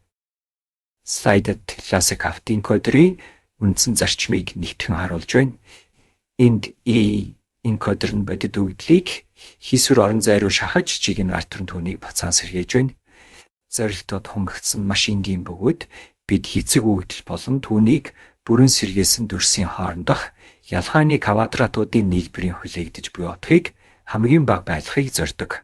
Энэхүү загвар нь төлөөлөл суралцах салбарт маш өргөн хэрэглэгдэх боловч латентийн орон зай бүтсэн тийч цэгцтэй биш байдаг тул шинэ өгдөл үүсгэхэд заримдаа хүндрэлтэй байдаг талтай. Схемээс харвал латентийн орон зай нь классик хувилбарыг бодвол илүү цэгцтэй нэг төрлийн Гауссын тархалтай буюу улаан дугуй хэлбэртэй болсон байна. Энд бид их сурвалжийн зааварчилгааны дагуу хийцэг дээр Нэмэх нь эпсилон шуугиан бүхий оролтоос хамаарсан сэргээн босголтын алдаа болон төлөвлөлийн хэмжээг хязгаарлах регуляризацийн нийлбэрийг хамгийн бага байлгах парагуудыг олдог. Энэхүү бүтсэн латентийн орон зайг магадлалын шин чанартай болгож улмаар Гауссын шуугианаас бодит мэд чанартай дүрс үүсгэх боломжийг бидэнд олгож байгаа юм. Слайд дээр өвая загварын бүрэн ажиллагааг архитектур талаас нь нэгтгэн харууллаа. Дээд хэсэгт эцэг загсны зургийг энкодероор дамжуулан зэт хийсвэр төлөөлөлд оруулж дараа нь декодероор буцаа хэцэг хэд загас болгон сэргээжгүй автоэнкодер цэглэлийг харж болно. Харин доод хэсэг нь энэхүү загварын генератив буюу бүтээлч талыг харуулж байна. Бид заавал бодит зурагнаас эхлэх албагүй бөгөөд зэт төлөөллийг түүний магадлалын тархалтаа санамсаргүйгээр сонгон авч декодер төгснөөр цоо шин ногсны зургийг синтезлэн гаргаж авч байна. Зээгцийн тэмдэглэлд орцсончлан Y магадлалын шин чанартай учраас ийхүү жишээ авахд маш хялбар байдаг боловч практик дээр үр дүн заримдаа бага зэрэг бүрэлдсэн гардаг онцлогтой билээ. Энэхүү загвар нүүдлийг хийсвэрлэх болон синтезлэх үйл явцыг нэгтгэсэн орчин үеийн гүн суралцахын хамгийн чухал архитектуруудын нэг юм. Слайд дээр бидний хичээлээр дэлгэрэнгүй үзсэн хоёр гол архитектур болох Y болон GA-нуудын давуу болон сул талуудыг харьцуулан дүгнэж мөн бусад төрлийн загваруудыг тогтворд болно. Энэхүү харьцуултанд та бүхэнд өөрийн боловсруулж буй асуудалд ямар загвар илүү тохиромжтой шийдэхэд туслах юм. Эхлээд Y буюу вариац бүхий автоэнкодеруудыг авч үзье. Эдгээр загварын хамгийн том давуу тал нь магадлалын онол дээр суурилсан учраас латентийн орон зайн тархалтаас шиндээж буюу жишээ авахд маш хялбар бөгөөд тооцооллын хувьд хямд байдаг. Мөн мөгжийн бодит тархалтыг бохилдно сайн хамрах чадвартай, өөрөөр хэлбэл сурч өглийнхөө олон төрөл зүйлийг орхидуулахыг сурч чаддаг давуу талтай. Teach practice дээр нэгэн томоохон сул тал ажиглагдсан тэдгээрийн үүсгэсэн дүрсүүд нь GA-нтэй харьцуулах заримдаа бүрэлдсэн нарийгчлал багтаа гардаг явдал. Дараа нь GA буюу генератив дүрсрэл сүлжээний тухай ярилцъя. Тэдгээрийн гол давуу тал нь маш өндөр чанартай бодит мэд тод дүрсүүдийг синтезлэж чаддаг оршин. Мөн сургалтын үйл явц нь харьцангуй хурдан бөгөөд тодорхой төрлийн өгөгдлөлтөөр маш сайн үр дүн үзүүлдэг. Тэгч сул тал нь гэвэл бидний өмнө үзэнчлэн тэдгээр нь магадлалын нэвтрэлийг шууд тооцоолдгүй шууд бос загварууд юм. Үүнээс гадна mode collapse буюу төлөв норох үзэгдэл тохиолдох эсдэлтэй бөгөөд энэ нь генератор маань өгдийн тархалтын зөвхөн нэг хэсгийг л сурч босод хэсгийг нь орхидуулахыг хэлж байгаа юм. Түүнчлэн Minimax 5-ын зарчмаар хоёр сүлжээг зэрэг өрсөлдүүлэн сурах нь маш нарийн ажиллагаа шаарддаг тогтворгүй үйл явц байдаг билээ. Слайдын төгсгөлд дурдсанчлан гүн генератив загварчлалын салбар зөвхөн эдгээр хоёр загвараар хязгаардаггүй. Өнөөдөр autoregressive models, normalizing flows болон energy based models зэрэг өөр өөрийн онцлог бүхий хүчлийг загварууд идэвхтэй хөгжиж байна. Эдгээр нөгжийн дотоод бүтцийг өөр математик аргачлалтаар загварчилдаг бөгөөд салбар бүрт өөрийн гэсэн давуу талыг үзүүлсээр байгаа юм. Ийхүү та бүхэн өөрийн зорилгоос хамааран жишээ нь дүрсийн чанарыг ихэнх үү эсвэл магадлалын нарийн тооцоолыг чухалчлуу гэдгээс шалтгаалan тохирох deep net архитектурыг сонгох боломжтой билээ. Бидний хичээлийн 3 дахь гол хэсэг болох мэдээллийн орчуулга буюу data translation сэдвийг эхлүүлж байна. Өмнөх хэсгүүдэд бид дүрс үүсгэх болон өгөгдлийг хийсвэр төлөөлөлд хөрвүүлэх талаар үзсэн бол одоо нэг төрлийн өгөгдлийг өөр төрөл рүү хөрвүүлэх үйл явцыг нарийгчлан авч үзнэ. Слайд дээр 5 тойрог бүхий. Схемийн өгчийн өөр дооны буюу төрлүүд хоорондоо хэрхэн харилцан хамааралтай болохыг илэрхийлж байгаа юм. Зээгцийн тэмдэглэлд орцсончлан энэ нь зөвхөн зураг төдийгүй дурын өндөр хэмжээст өгчийн хооронд отог орчтой шилжилт хийх тухай асуудал билээ. Слайд дээр бид жоохон байгуулалттай зөвнөлт буюу структурт prediction асуудлуудын бодит жишээг харж байна. Зүүн дэд хэсэгт морины зургийг түүний семантик сегментчлэл рүү, баруун дэд хэсэгт моорын зургийг түүний ирмэг буюу иж үд рүү хөрвүүлж байна. Доод хэсэгт төвчөр тайлбараас шувууны зураг үүсгэх мөн физик загварчлалын нэг төлөвлөөс дараагийн төлөвийг таамаглах жишээнүүд байна. Эдгээр нь бүгд нэг төрлийн ордоос өөр нэгэн бүтцэгдсэн өндөр хэмжээст гаралтыг гарган авч байгаа мэдээллийн орчуулгын тод жишээнүүд юм. Энэхүү үйл явцыг математик талаас нь тайлбарлавал бид өндөр хэмжээст үглийн загварын хамтын тархалтыг сонирхож байна. Томьёогоор хэлбэл эпсилон жижиг эпсилон отхыг авсан нөхцөлд том эзэн магадлалын тархалтыг бид загварчилж байгаа хэрэг юм. Өөрөөр хэлбэл өгөгдсөн оролт бүрийн хувьд Ардын цэг бүрийн магадлалын үржирийг тооцоолох замаар хамгийн оновчтой бүтцийг гарган авахыг зорддог.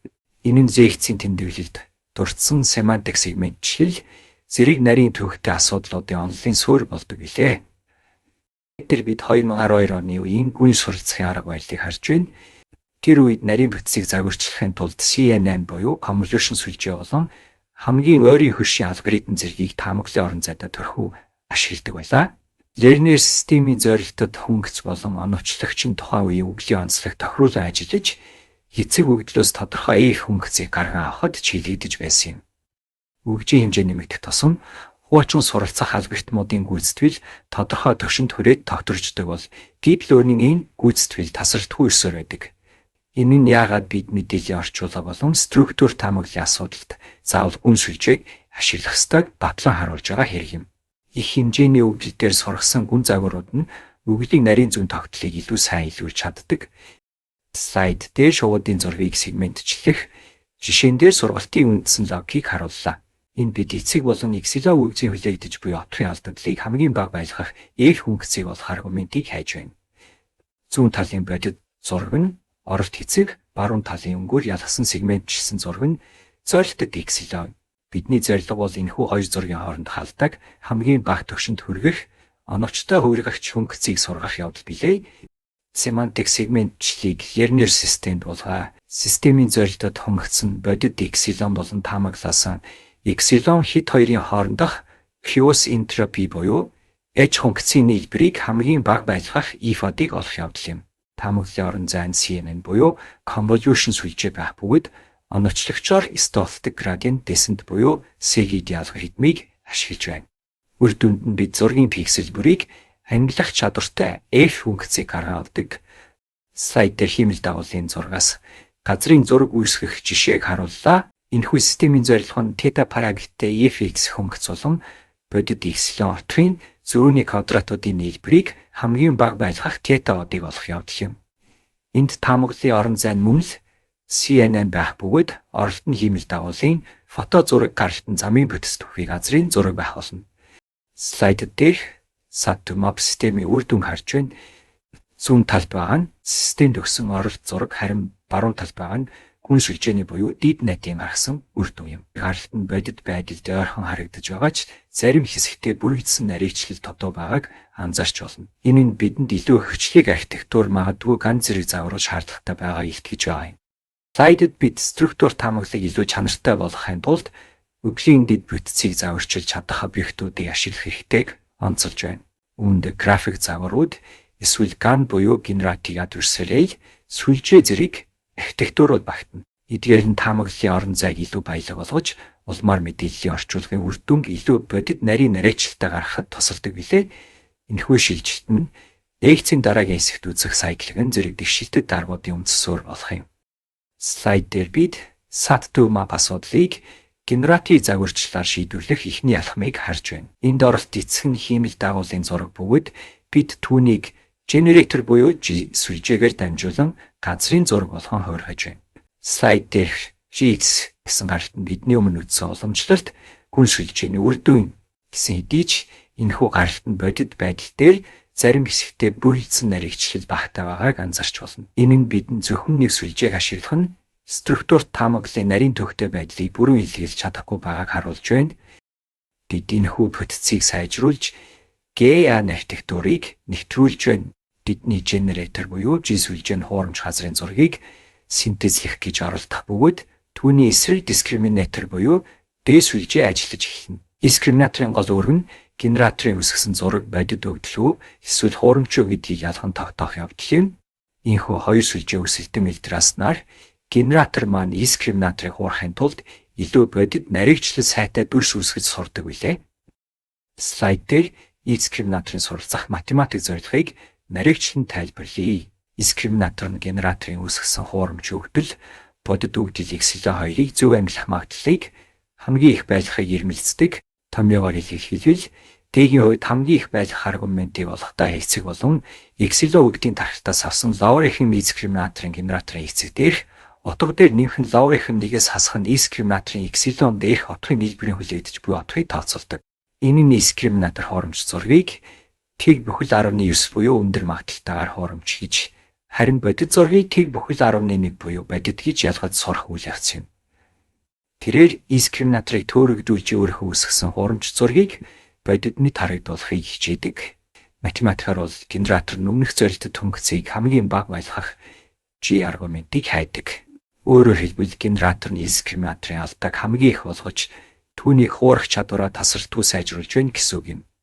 Энэ нь генератор болон дискриминатор хоёрын хоорондох минимакс тоглоо юм.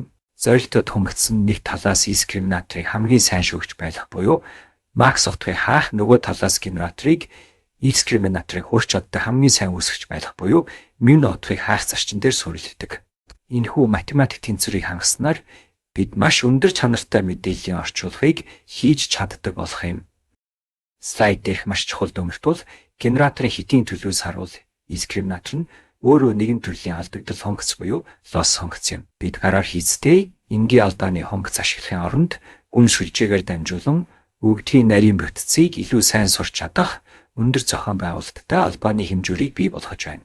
Энэ нь мэдээллийн орчуулгын үр дүнг илүү бодит бүтцийн хувьд зөв гаргахад шийдвэрлэх үүрэг үүсгэдэг билээ.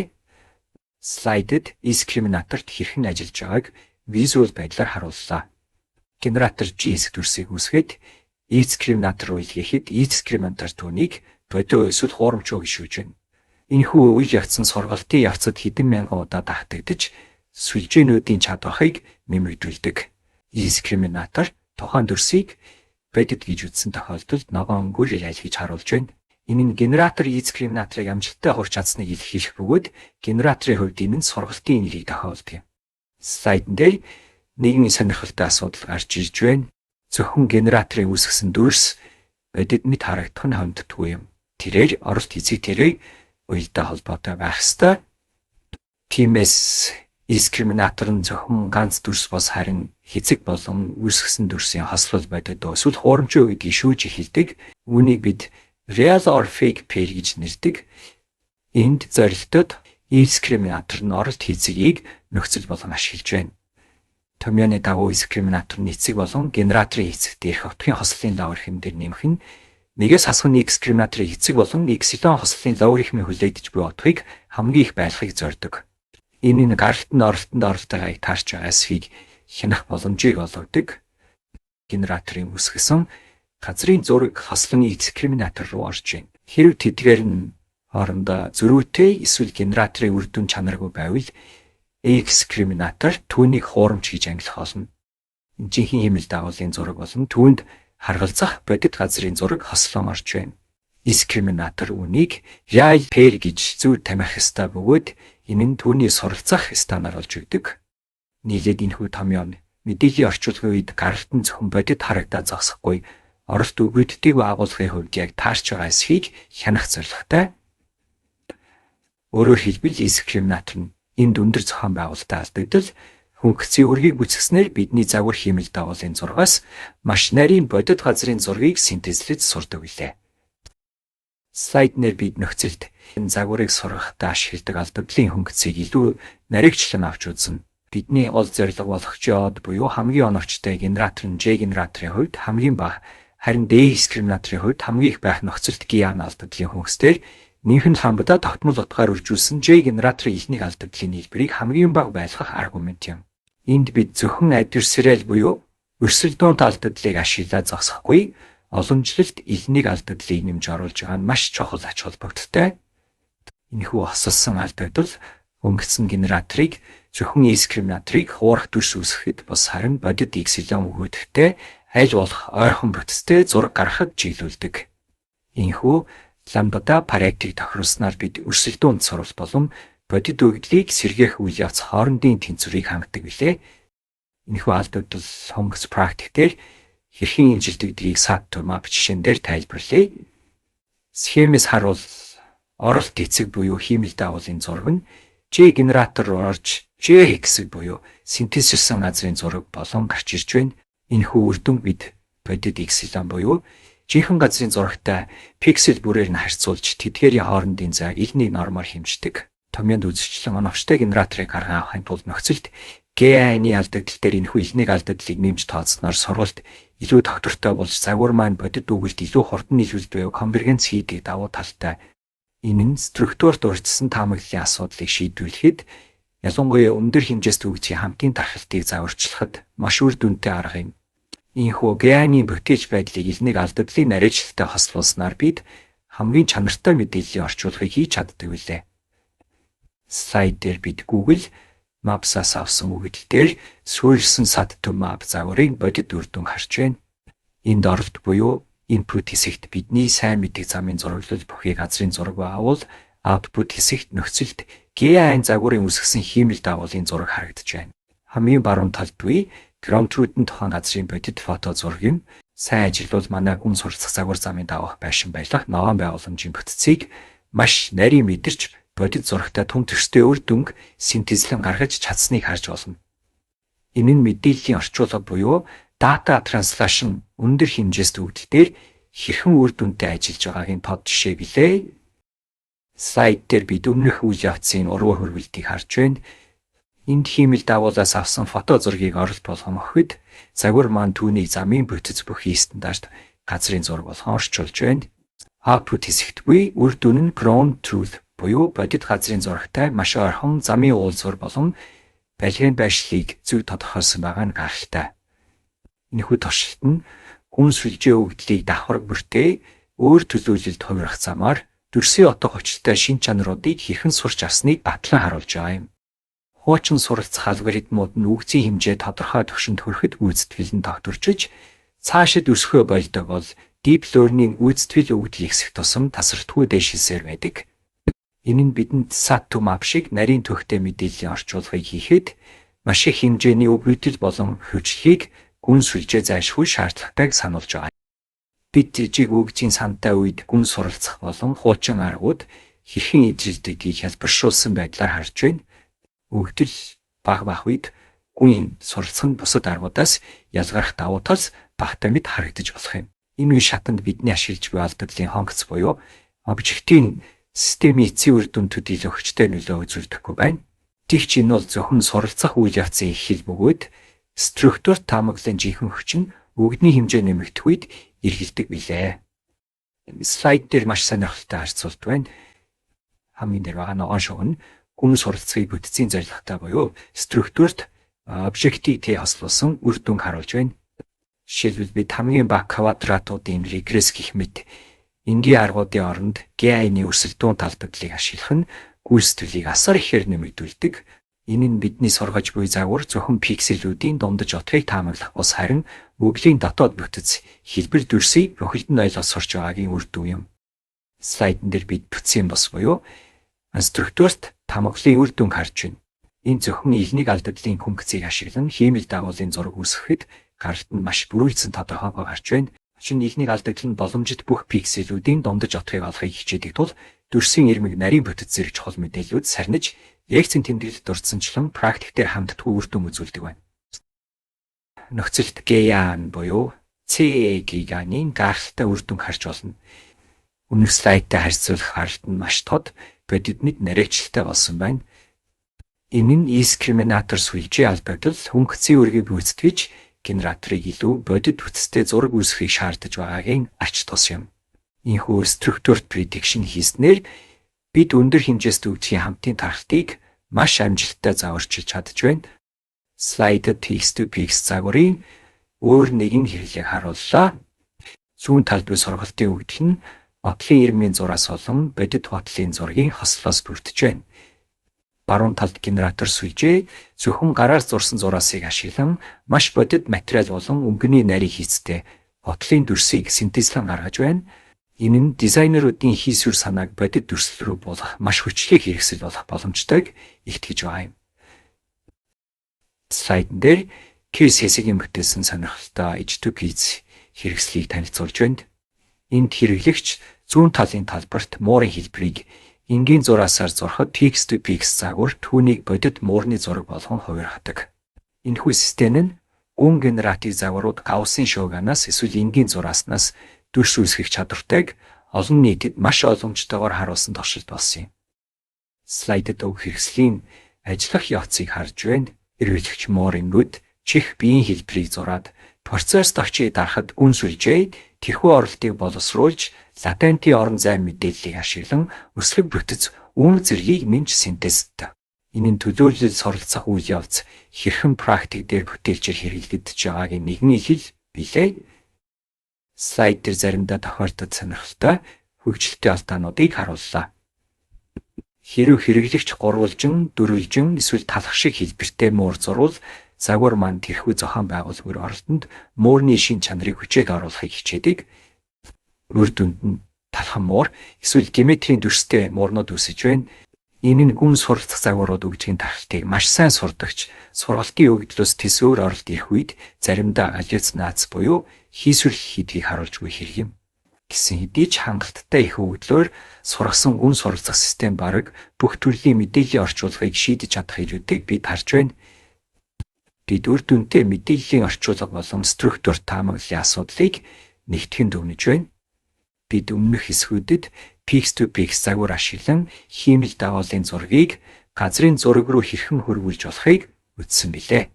Энэхүү үйл явцын гол амжилт нь өндөр хэмжээст өгөгдсөн нарийн бүтцийг гүн сүлжээний тусламжтайгаар сурч чадсанд оршиж байгаа юм. Мэдээллийн орчуулга нь зөвхөн зураг төдийгүй дурын өндөр хэмжээст өглийн хамтын тархалтыг зааварчлах замаар нэг төрлийн мэдээллийн мөн чанарыг нөгөө төрөлд нь бүрэн шингээх зорилготой байдаг.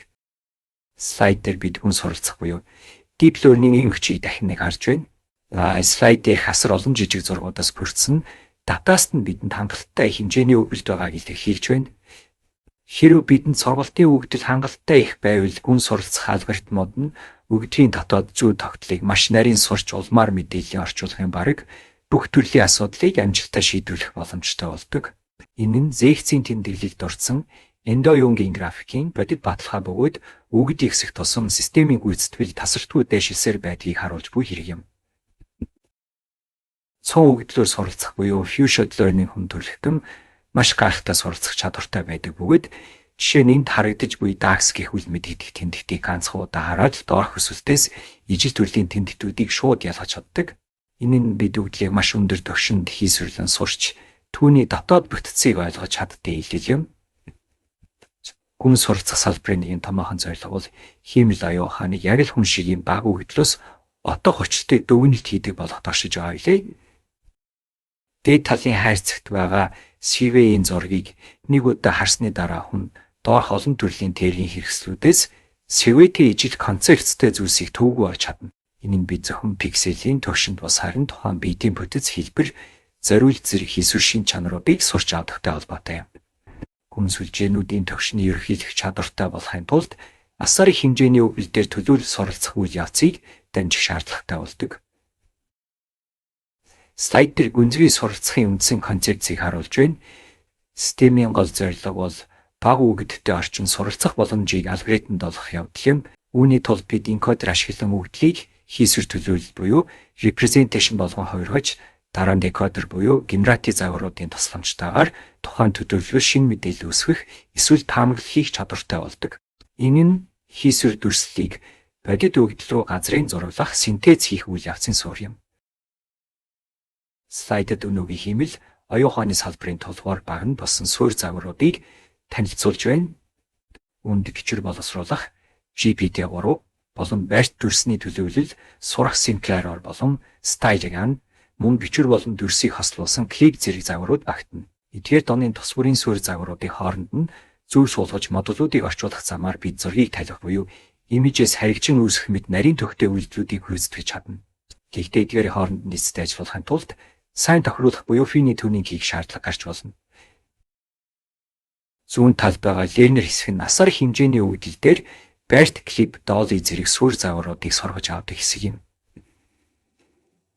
Харин баруун талд байгаа адаптер хэсэг нь тэдгээр бэлэн болсон суурь мэдгийг ашиглан маш бага эсвэл огт өгөгдгүй шинэ асуудлуудыг шийдвэрлэхэд зориулагдсан байдаг. Энэхүү бүтц нь Гауссын шоганаас отго очлолтой дүрс үүсгэх болон өгөгдлийг давхарг бүрт өөр төлөвлөлд хувиргах боломжийг олгодог билээ.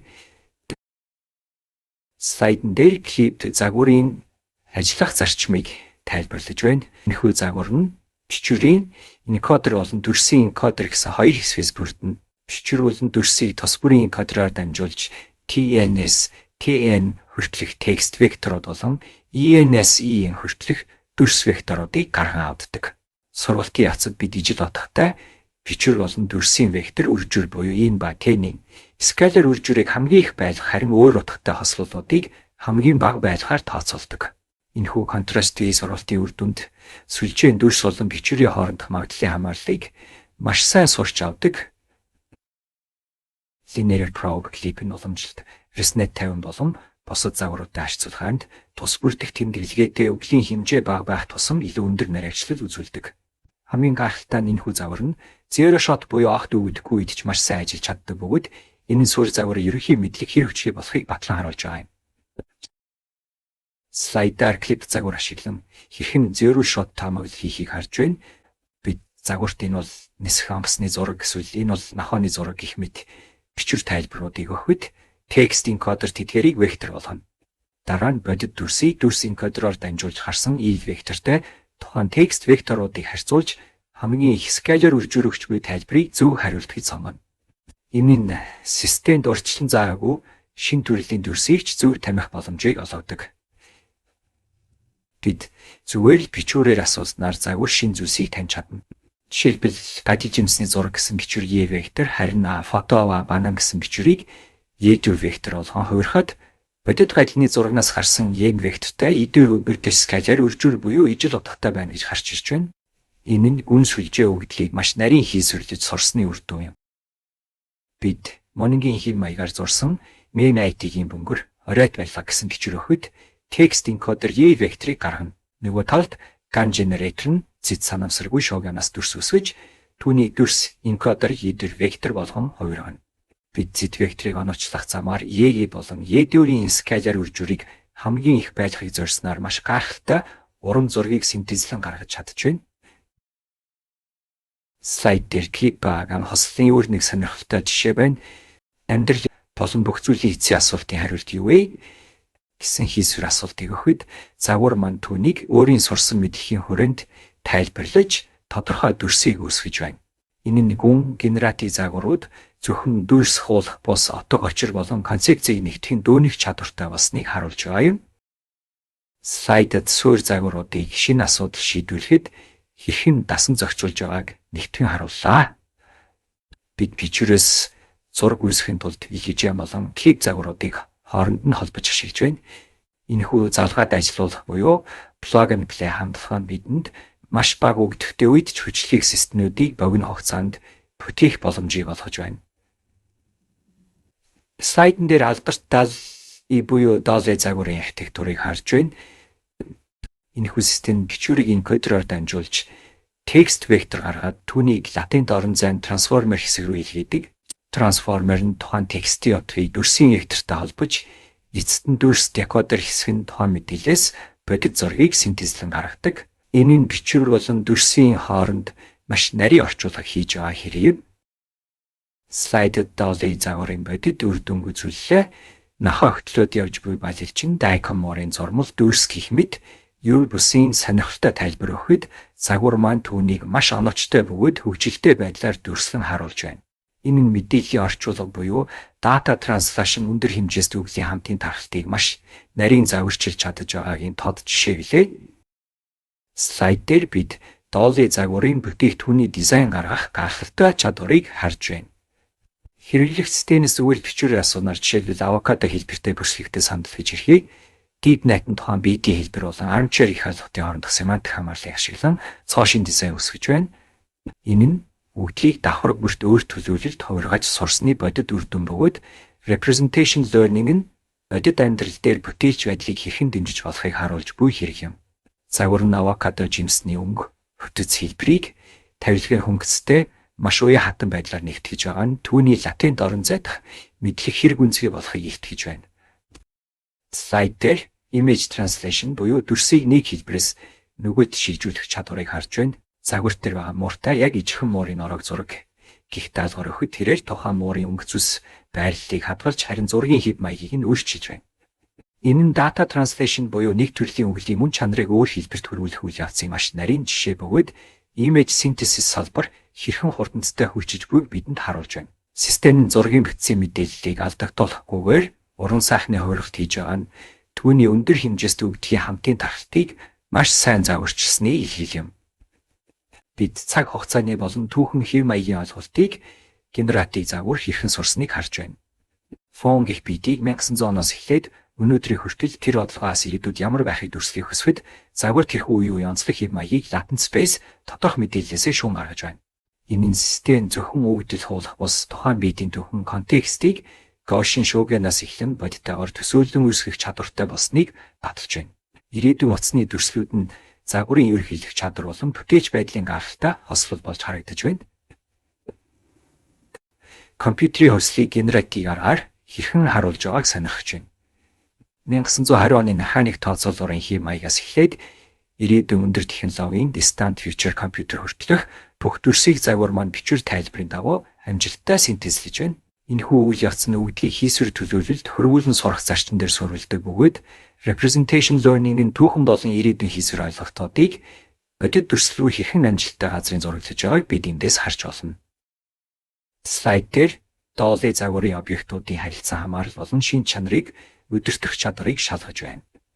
Жишээ нь том цэнхэр зааны доор сууж буй жижиг ногоон хулгам гих нарийн төвхтэй тайлбарыг өгөхөд загвар өнгө, хэмжээ, байрлалыг алдахгүйгээр дүрсэлж байна. Хэрэв бид зааны өнгөийг улаан болгож өөрчилбөл трансформер арчитектур нь тухайн өөрчлөлтийг бусад объектэд нөлөөлөхгүйгээр image decoder хэсэг рүү зөв дамжуулж байгааг харж болно.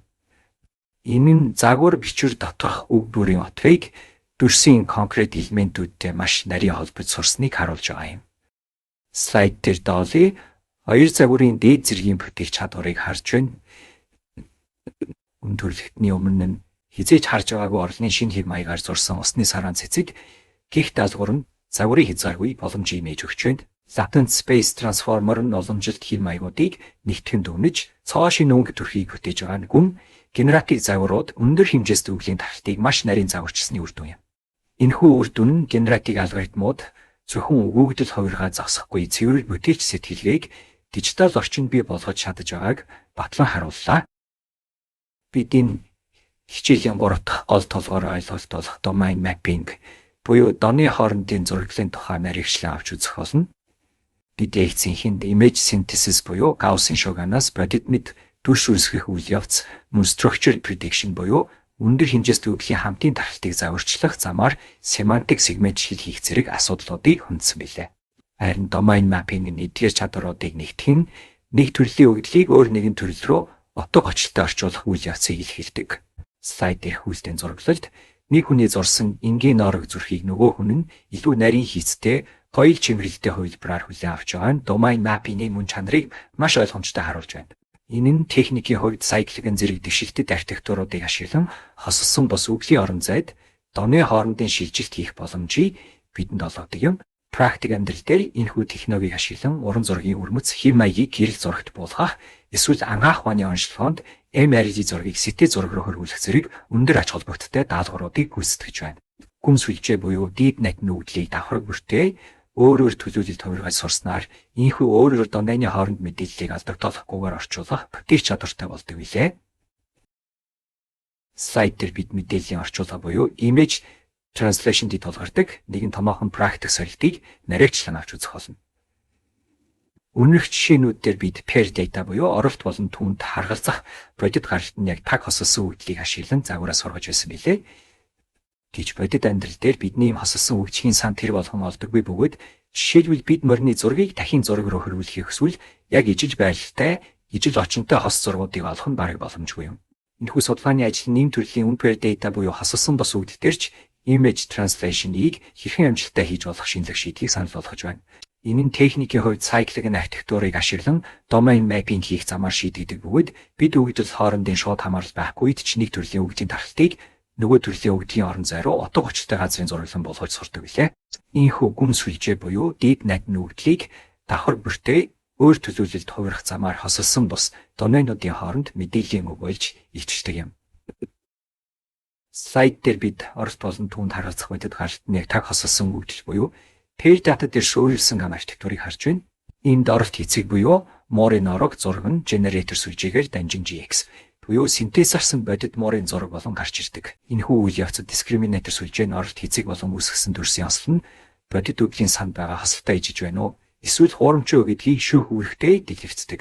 Хэрэв бидэнд оролт болон түүнд харгалзах бодит гаралтын хос байхгүй бол яах вэ гэсэн асуулт гарч ирж байна. Жишээ нь морины зургийг дахин зураг руу хөрвүүлэхэд яг ижил байралтай хос зургуудыг олох нь бодит байдал дээр боломжгүй юм. Слайд дээрх оролт гаралтын хос байхгүй гэсэн тэмдэглэл нь бидэнд уламжилт conditional game ажиллах боломжгүй нөхцөл байдлыг илэрхийлж байгаа бөгөөд энэ нь unpaired data буюу хосолсон бус үгдийн орон зайд шилжих шаардлагатай болсныг харуулж байна. Энэхүү асуудлыг ердийн ган ашиглан шийдвэрлэхэд гэж оролдож буйг харж болно. Энд generator нь морины зургаас дахин зураг үсгэж, discriminator нь тухайн зураг ерөнхийдөө дахин зургийн тархитанд нийцэж байгаа эсхийг шалгаж байна. Слайдны дээрх аргын сүүрээр дааврыг харж болно. Generator нь морины зурагнаас нэгэн дахин зураг үсгэхэд discriminator түүнийг бодит байна гэж үзэн real гэсэн үнэлгээ өгч байна.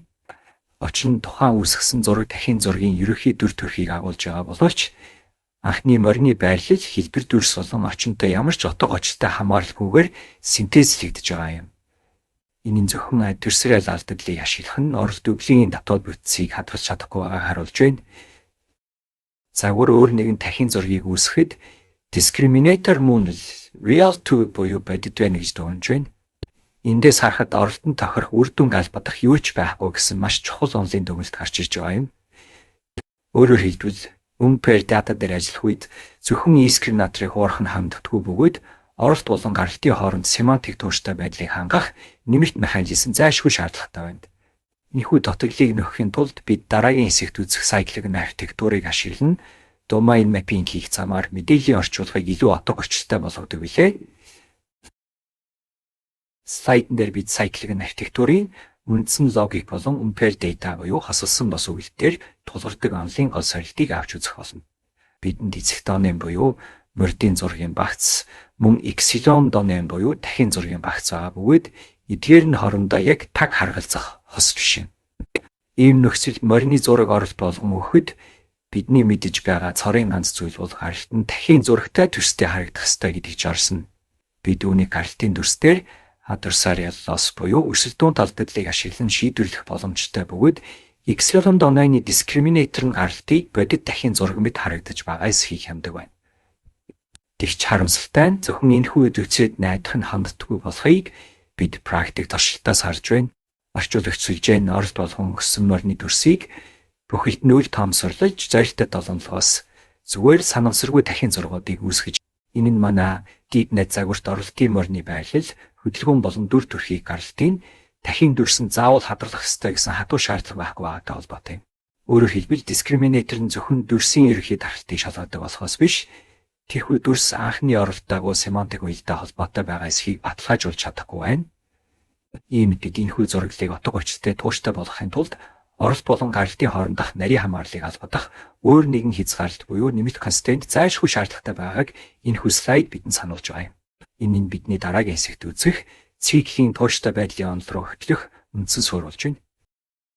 Слайдер бид өмнөх слайдад дурдсан орчуулагч сүлжээ оролт өгдлийг үл тоомсорлох асуудлыг шийдвэрлэх хүчлийг арга болгох cycle consistency constraint буюу циклийн тууштай байдлын хязгаарлалтыг танилцуулж байна.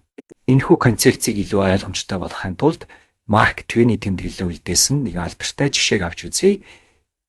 Хэрэг бид нэг өгүүлбэрийг англи хэлнээс хаанц хэл рүү орчуулад дараа нь тэрхүү хаанц өгүүлбэрээ буцаагаад Францаас англи хэл рүү хөрвүүл бид анхны өгүүлбэр дээрээ хийж ирэх ёстой билээ. Яг үнэтэй ижил логик cycling загварын ажиллах үндсэн зарчим болдог юм. Хэрэв манай систем морины зургийг дахин зураг руу амжилттай орчуулад дараа нь тэрхүү үүсгэсэн дахин дүрсээ буцаагаад морь руу хөрвүүлбэл бид анх хийсэн яг тэр морины дүрсээ эргүүлэн олж авах шаардлагатай. Энэхүү циклийн хамаарлал нь DeepNet загварт оролт өгдөхийн бүтцийн мэдээллийг дооны хооронд шилжихтэй гэгдүүлэхгүй байх хатуу нөхцөлийг тулгууж өгдөг. Энэхүү domain mapping хийхдээ хоёр талт орчуулгыг ашиглах нь хосолсон бос үгэлдэрч отго хочтой бодит байдалд нийцсэн үр дүн гаргах гол үндэс болдог билээ. Оролт эцэг үгдэл өгсөн үед бид эхлээд G зураглалыг ашиглан түүнийг epsilon домен руу орчуулан хөрвүүлнэ. Үүний дараа урвуу F зураглалыг ашиглан анхны эцэг үгдлийг буцаан сэргээх буюу reconstruction-ыг хийх үйлдэл гүйцэтгэх нь. бид G болон F хөнгөцийг зэрэг оновчлох замаар сэргээн босголтын алдааг хамгийн бага түвшинд барихыг зорддог бөгөөд ингэснээр хэцэг болон F хөнгөц дотор G хөнгөцийг тооцсон утгын зөрүүний нормыг хүлээгдэж буй утга нь тэг рүү тэмүүлж үглийн мөн чанар хадгалагдах боломжтой болдог билээ. Бид яг үүнтэй ижил үйлдэлийг эсрэг чиглэлд буюу эпсилон донейны өгдлөөс эхлэн гүйцэтгэдэг болохыг харж байна. Энэ нь эпсилон өгдлийг F хөнгөцөөр эцэг донейн руу хөрвүүлээд дараа нь G хөнгөцөөр буцаа эпсилон болгож сэргээх үйл явц юм. Энэхүү процесс нь өөрөө adversarial autoencoder-ийн нэг өрөөс төрөл гэж тооцогддог бөгөөд доней хоорондын мэдээллийн тууштай байдлыг хоёр талдаа баталгаажуулж өгдөг давуу талтай. Зэгцийн тэмдэглэлд дурдсанчлан cyclic нь ийм аргаар хосолсон бос өгдлөөр доней хооронд маш амжилттай орчуулга хийж чаддаг. Слайд дээр бид хосолсон орчуулга болон хосолсон бос орчуулгаг ийм үндсэн ялгааг нэгтгэндөө өгнөж байна. Зүүн талд буй хосолсон орчуулга буюу PX загварын хувьд бидэнд оролт хийцийг агуулна. Түүний бодит эпсилон А хос өгдөх зайлшгүй шаардлагатай бөгөөд албаны хөнгөцсөн регрессийн алдаан дээр суурилдаг. Харин баруун талд буй cyclic загварын хувьд бидэнд ийм бэлэн хослоо халбгүй бөгөөд бид cycle consistency error буюу циклийн тууштай байдлын алдагдлыг ашиглан доней хооронд шилжилт хийдэг болохыг сателлитаас газрын зураг үүсэх болон мариноос тавь руу хөрвүүлэх жишээнүүдээс харж болно. Загварын бодит туршилтын үр дүнгуудыг үзүүллээ. Слайд дээр морины зургийг дахин зураг руу эсвэл алюминий дүрсийг тоорын дүрс рүү маш нарийн бодит мэд хөрвүүлж байгаагаа харж болно. Ялангуяа энэ слайд дээрх уран зургийн хэм маяг шилжүүлэх жишээнүүд нь гүн генератив загварууд бодит байгалийн зургийг Мони, Ван Гог, Сезанн болон Укиё зэрэг алдартай зураачдын бичлэлт рүү хэрхэн амжилттай орчуулж байгааг тод харуулж байна. Эдгээр загварын математик концепцийг визуал байдлаар харьцууллаа. Уламжлалт ган загвар нь Гаушин шоугянаас эхлэн зорилтод эпсилон тархалт руу зураглал хийж шин дүрс үүсгэдэг. Харин cyclic загвар нэгэн бүтцсэн хэцэг донын буюу мордын орон зайг бохилд нь эпсилон донын буюу тахиудын орон зай руу утга очилтыг хөрвүүлж байгаараа онцлогтой бөгөөд энэ нь өндөр хэмжээст өвлийн тархалтыг загварчлах замаар domain mapping хийж байгаа хэрэг юм. Төгсгөлд мэдээллийн орчуулгын босод сонирхолтой боломжит хэрэглээнүүдийг харж байна. Слайдд норог зураас ашиглан бодит муурын дүрс үүсгэх хангаах ухааны салбарт MRI зургийг CT зураг руу хөрвүүлэх зэрэгт cyclic нь маш өндөр үр дүнтэй болохыг харууллаа. Түнчлэн компьютерийн тавламын графикийг бодит ертөнцийн фото зураг мэт харагдуулах донын шилжилтийг DeepNet ашиглан амжилттай гүйцэтгэх боломжтой бид эдгээр жишээнүүдээс батлан харж байна.